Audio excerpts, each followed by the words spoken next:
Single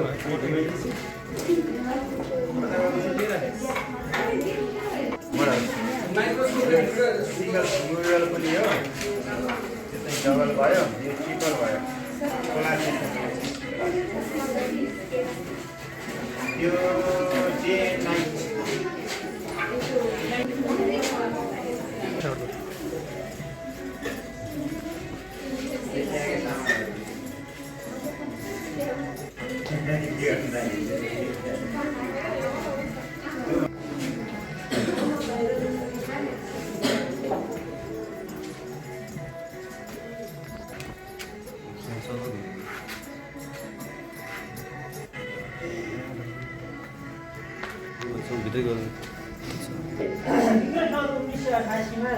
एउटा धर्म सुधार त्यसको उद्देश्य के धर्ममा रहेका जुन क्रिया समुदायमा रहेका विभिन्न सांस्कृतिक कमजोरी ती कमजोरीहरूलाई सक्षमको लागि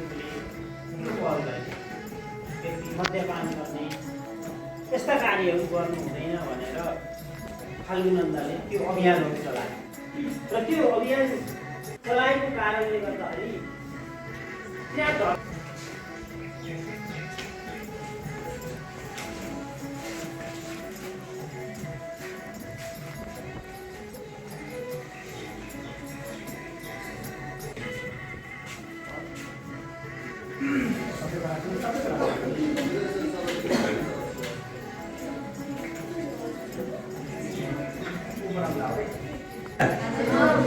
some of you said this and many of you did not.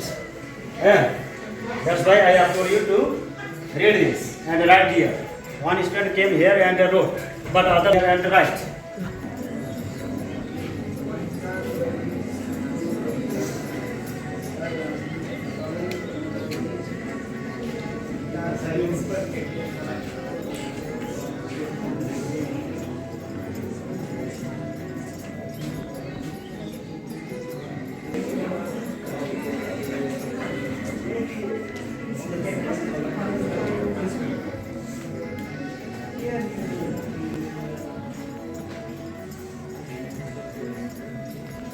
संस्कृति भनेको के हो भनेर तिमीहरू भनिरहेको छ। शान्ति संस्कृतिको लागि कुनै पनि समाजमा शान्ति संस्कृति स्थापना गर्नको लागि समाजमा आउने सबैभन्दा समस्याहरू पहिचान गर्नु पर्यो, द्वन्द्वका कारणहरू खोज्नु पर्यो। तिमीहरूको घरमा मम्मी बाबा इङ्ग्लिस बोलेर तिमीहरूको टु वे कम्युनिकेसन नै इङ्ग्लिसबाट घरमा हुने बच्चा हात उठाउँछ। म नेपाली बुझ्दिनँ, मेरो घरमा इङ्ग्लिस मिडियम बोलिन्छ भनेर फर्स्ट ल्याङ्ग्वेज भनेर मातृभाषा भनेका छौ नि, मातृभाषा इङ्ग्लिस हुने कोही छौ छैन। अनि नेपाली किन बुझ्दैनौ? आनन्द बुझ्छौ, तर अहिले नेपाली बाबाकै अगाडि भन तिमी छौ नि नानी, नहुने प्रयास गर्छु भन्नु बस।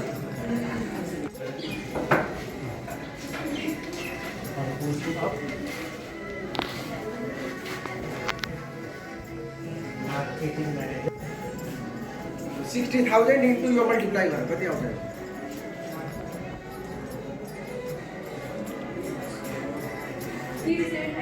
375 भनेपछि सिरी 7 लेखौँ। अब हेर त मुद्दती खाता पी मा चाहिँ कति, त्यसकारण मुद्दती खाता ल मुद्दती खाता। नमस्कार, म यो जनजाति माध्यमिक विद्यालयको निम्न माध्यमिक तह सामाजिक अध्ययनको विषयको शिक्षक र साथसाथै म यो विद्यालयको अभिभावक पनि हुँ। मेरो छोरी विदेशी खड्गाले अहिले गएको एसईमा 4 GPA ल्याएर उत्तीर्ण हुन सफल भए र मेरो छोराले पनि अहिले कक्षा 6 पहिलेदेखि नै तल्लो तहदेखि नै मेरो दुईटै छोरछोरीले यही सामुदायिक विद्यालयमा अध्ययन गरेर दुवै छोरछोरीले आफ्नो क्षेत्रमा राम्रै नतिजा ल्याइरहेका छन्। सामुदायिक विद्यालयमै आफ्नो छोरछोरी पढाउनुपर्छ भन्ने मान्यता मेरो हो र त्यही अनुरूप मैले छोरीलाई पनि यहीँ पढाएँ र छोरालाई पनि यहीँ पढाउँदैछु। र छोरीले जुन सामुदायिक विद्यालयमा पढेर उत्कृष्ट नतिजा ल्याइन्, त्यो नतिजा ल्याउनको लागि विद्यालय परिवार, सम्पूर्ण शिक्षक र विद्यार्थीको जुन संयुक्त मिहिनेत हो, त्यो मिहिनेतले गर्दाखेरि नै त्यो कुराहरू सम्भव भएको। दक्ष र उत्तम जनशक्ति हामी उत्पादन गर्न सक्षम छौँ, हाम्रो टिम सक्षम छ भन्ने कुरा विगतदेखिका नतिजाहरूले प्रमाणित गर्दै आएको छ। त्यसै होइन कि सामुदायिक विद्यालयमा अहिले त्यसमा पनि हाम्रो जनजाति माध्यमिक विद्यालयमा ल्याएर आफ्ना बालबालिकाहरूलाई अध्यापन गराउनुहोस् र उहाँहरूको त्यो उत्कृष्ट नतिजा दिनको लागि हाम्रो टिम चाहिँ सक्षम छ र यसलाई अझै थप टेवा पुगेको छ, सञ्चालन गर्नको लागि सजिलो भएको छ, शिक्षक व्यवस्थापन गर्नका लागि र अत्यन्त कमजोर अवस्था भएका विद्यार्थीहरूलाई पनि जिल्लामै बसेर विज्ञान विषय अध्ययन गर्नको लागि सहज भएको छ। एउटा शैक्षिक हबको रूपमा डेभलप गर्न खोजेका छौँ। इङ्ग्लिस मिडियम सुरु गरेको अहिले 13 वर्ष भयो र जिल्लामा प्राइभेट सेक्टरका बोर्डिङहरूसित हाम्रो रिजल्ट पनि प्रतिस्पर्धामा छ र विद्यार्थी सङ्ख्याको आधारमा यो विद्यालय अब्बल छ, सबभन्दा धेरै विद्यार्थीलाई सेवा दिइरहेको छ र यसलाई शैक्षिक हबको रूपमा डेभलप गरेर जिल्लामा सबैभन्दा राम्रो उत्कृष्ट विद्यालय बनाउने अभियानमा हामी रहेका छौँ। जुन कुरा हाम्रो विगत वर्षहरूदेखि र यो वर्षको रिजल्ट, यसैको रिजल्टले पनि त्यो प्रमाणित गर्छ र हामी निरन्तर रूपमा यो विज्ञान र प्रविधिको क्षेत्रमा पनि यसलाई अगाडि लैजाँदै यो विद्यालयलाई निकट समयमा अर्घाखाँचीका सबभन्दा राम्रो विद्यालय मध्ये एक सामुदायिक विद्यालय हो भन्ने प्रमाणित गर्न खोजिरहेका छौँ। नमस्कार, म माधव आचार्य, जनजाति माध्यमिक विद्यालय सन्धिगर्ग 2 अर्घाखाँची। यो विद्यालयको सुरुवात 2020 सालमा यसलाई अर्घाखाँची जिल्लाको अर्घा रस्थलबाट यहाँ सन्धिहरूमा स्थानान्तरण गरेको भन्ने भनाइ छ र यसले यसरी 2020 सालदेखि हालसम्म 63 वसन्त पार गरी अहिले 64 वसन्तमा प्रवेश गरेको छ। लामो समयसम्म यो विद्यालयले विभिन्न आरोह अवरोहहरू पार गर्दै यो स्थितिमा आइसकेको छ र अहिले यो विद्यालयमा हामी करिब 55 जना शिक्षकहरू र केही कार्य सहयोगी हुनुहुन्छ र समग्र विद्यार्थी सङ्ख्या करिब 1200 जति अहिले छ र कक्षा 11 मा नयाँ भर्ती लागेको हुनाले यो सङ्ख्या वृद्धि भइरहेको अवस्था म जानकारी गराउन चाहन्छु। यो विद्यालय अर्घाखाँची जिल्लाको सदरमुकाममा सबभन्दा पहिला स्थापना भएको हो र सन्धिगर्गमा सदरमुकाम आउनुभन्दा पहिला नै यसको स्थापना भएको हुनाले सदरमुकाम यहाँ ल्याउनमा पनि यो विद्यालयको ठुलो भूमिका रहेको कुरा यहाँका पुराना शिक्षाविदहरू, शिक्षा सरकारवालाहरू, यहाँका प्रतिनिधिहरूले त्यसलाई महसुस गरेका छन् र विज्ञान शिक्षा प्रवर्धन कार्यक्रम लागू भएको छ। यद्यपि यो विद्यालयमा विज्ञान शिक्षाको पढाइ भने 2065 सालदेखि नै सुरु भएको हो।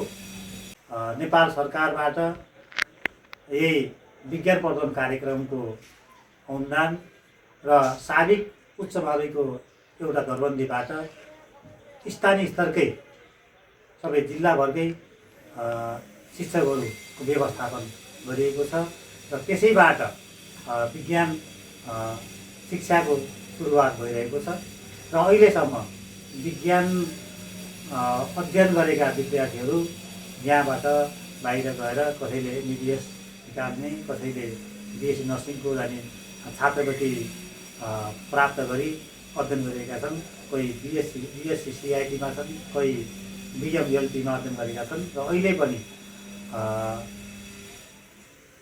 विज्ञान विषय अध्ययन गर्ने विद्यार्थीहरू कक्षा 12 मा अहिले 31 जना छन् अनि कक्षा 11 मा 18 जना विद्यार्थी भर्ना भएका छन् भने यो भर्ना गर्ने क्रम अझै निरन्तर बढिरहेको छ र यो सङ्ख्या अझै वृद्धि हुनेछ भन्ने अपेक्षा गरेको छु। नमस्कार, म कल्पना गौतम, यस जनजाति माध्यमिक विद्यालयको माध्यमिक तहको सामाजिक विषयको शिक्षक हो र मैले विद्यालयको आवश्यकता अनुसार अर्थशास्त्र र सामाजिक विषय पढाउने गरेकी छु र यो विद्यालयसँग जनजाति माध्यमिक विद्यालयको नाम लिएर म आफ्नो परिचय दिन पाउँदा त म एकदमै आफूलाई एकदमै गौरवान्वित ठानेकी छु र यस विद्यालयमा हाम्रो इतिहास बोकेको यो विद्यालय हो। हाम्रा इतिहासदेखि लिएर वर्तमानसम्म पनि हेर्दाखेरि धेरै देशको लागि चाहिने दक्ष र सक्षम डाक्टर, इन्जिनियर जस्ता जनशक्तिहरू उत्पादन गर्न यो विद्यालय सफल भएको छ र यो विद्यालयले गुल्मी, अर्घाखाँची, प्युठान र अर्घाखाँचीका विभिन्न दुर्गम स्थानका बालबालिकाहरूलाई पनि यस विद्यालयमा भेला गराएर पढ्नको लागि सक्दो किसिमको आर्थिक रूपमा कमजोर भएका बालबालिकाहरू हुन सक्छन्।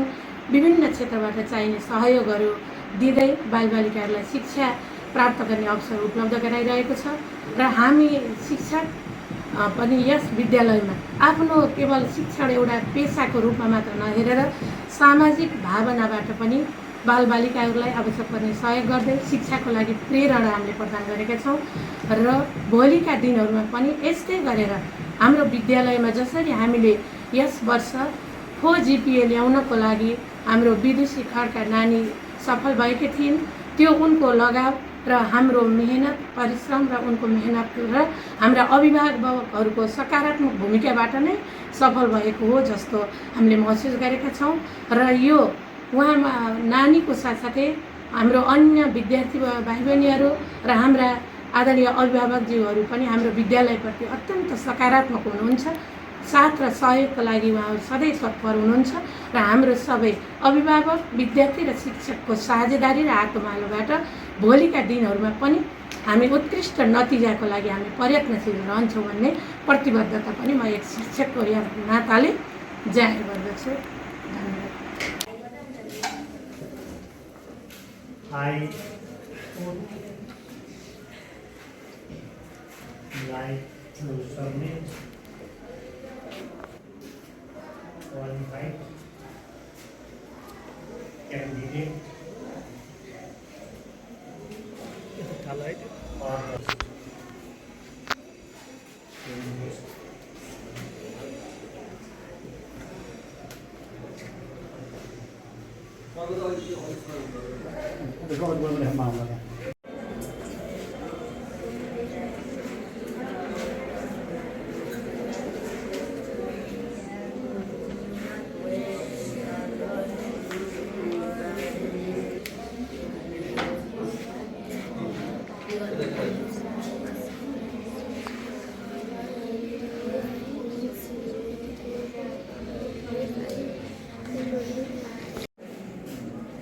$60,000 into यो मल्टिप्लाई गरेर कति आउँछ?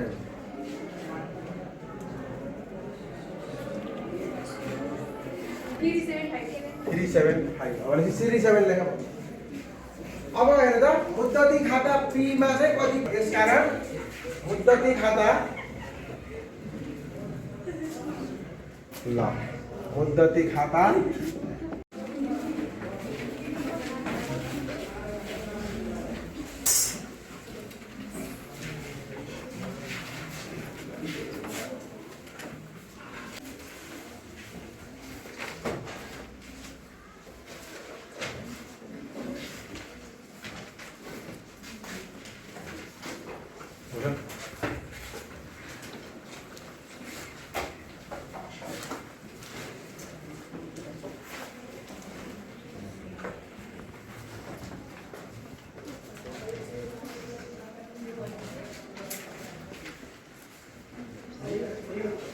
Yeah.